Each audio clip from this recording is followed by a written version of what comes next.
8 years after the divorce, I ran into my ex-wife and my adoptive sister in a remote little town.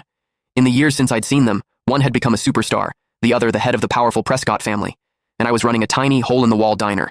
The moment our eyes met, they both froze. Serafina, my ex-wife, quickly hid a medical report behind her back.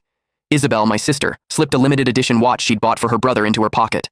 I calmly finished packing the takeout order and handed it to them with practiced courtesy. "Here you are, ladies." The formal, distant address seemed to rattle them.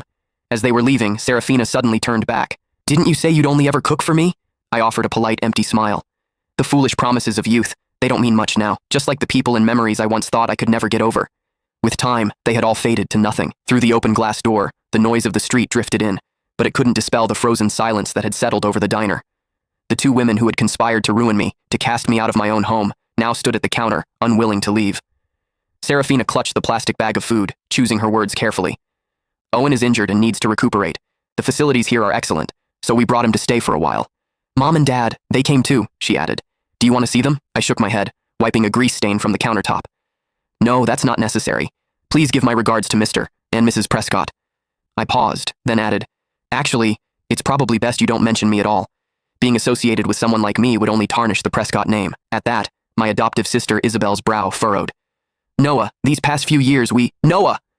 A young woman with streaks of red in her hair bounced into the diner, instantly latching onto my arm like a koala. "I'm starving. The school cafeteria food was literal poison today," I chuckled, ruffling her hair. "You say that every day, Gigi. There's a plate of your favorite shrimp scampi in the kitchen. I just made it. Go get it yourself."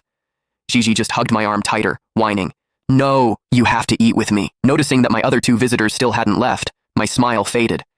"Is there anything else I can get for you, ladies?" The message was clear, but it took them a long moment to shake their heads. Serafina seemed to drift off for a second when she heard shrimp scampi. Isabel stared at Gigi clinging to my arm, her lips parting as if to speak, but no words came out. I led Gigi into the back, the curtain falling behind us and cutting off their view. When I came out again, they were gone. "Hey," Gigi said around a mouthful of shrimp. "Did you know them? They weren't here to cause trouble, were they? I've seen them on TV.